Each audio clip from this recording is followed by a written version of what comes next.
Hey everybody, I want to take a few minutes here and talk about my T-bar cichlid. I bought it when it was really small. I bought it not really knowing much about it. I was just looking for a small cichlid.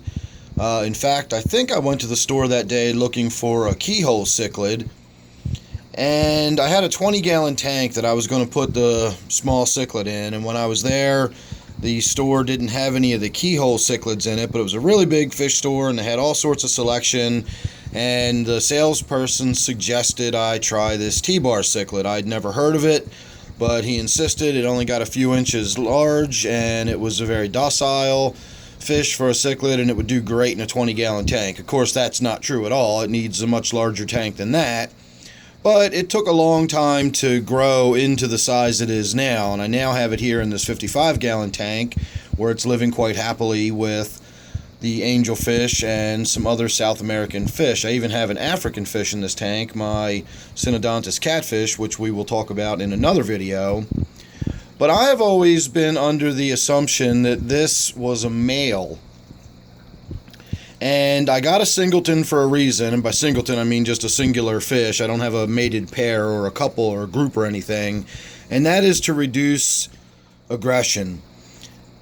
This is still a cichlid, so I still do get a little bit of aggression, but like angelfish, it's very, very low on the aggression scale, and when kept in here singly like this, it's not really a big deal. If I had another one of these T-bars in here, there would probably be aggression towards each other, not necessarily in a mating or territorial way, but just in an aggression towards each other. They're not, you can't have conspecifics in the same tank. If I did have a mated pair in here, if I had a male and a female, I think they would also be much, much more aggressive, and a 55-gallon tank would probably be too small to keep them with other fish. I remember once upon a time I had some cribensis, and as small as they are, when they bred and I had babies in the tank, it was a 40-gallon breeder, and those tiny little fish had everybody else in that tank huddled up in a corner.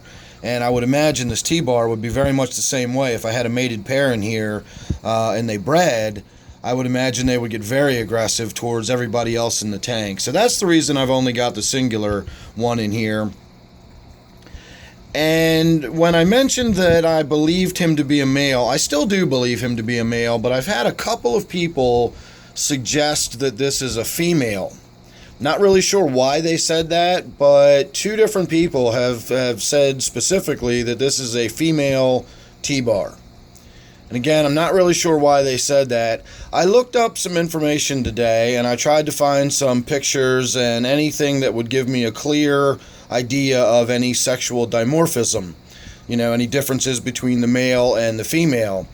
And from what I can gather, whenever you're doing research, you're always going to find contradicting information.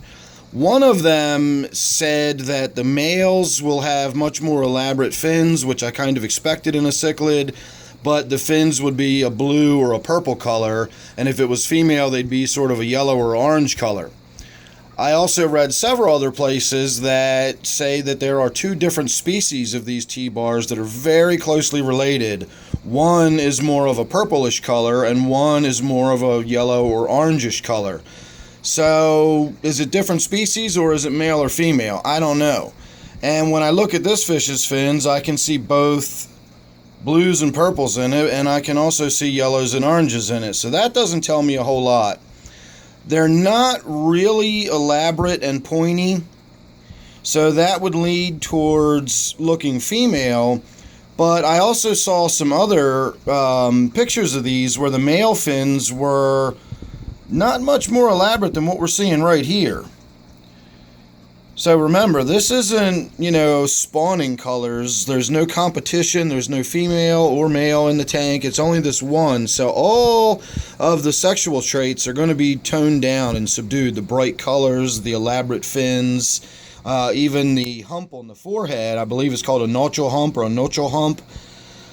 That won't, I don't believe, really fully develop until there is a spawning situation. But if you look at this one, you can see its face is pretty flat, and it already sort of has a little bit of a hump on its forehead.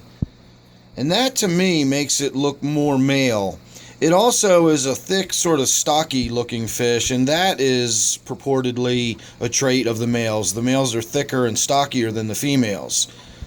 So I'm still not 100% one way or the other. If you look at pictures, the females really are colorful and pretty and actually do have fairly elaborate fins for females.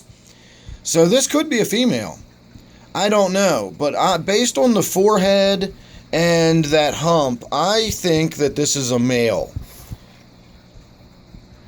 So I'd be interested to hear anyone else's opinion, especially if any of the people that had originally said that this was a female. I'd love to know why you're saying that it's a female. Again, the only thing that would lead me to believe that it might be female is the way the dorsal fin and the anal fin don't extend way back in a long trailing point that would go basically as far back as the tip of the caudal fin or the tip of the tail fin. That would be absolutely indicative of a male.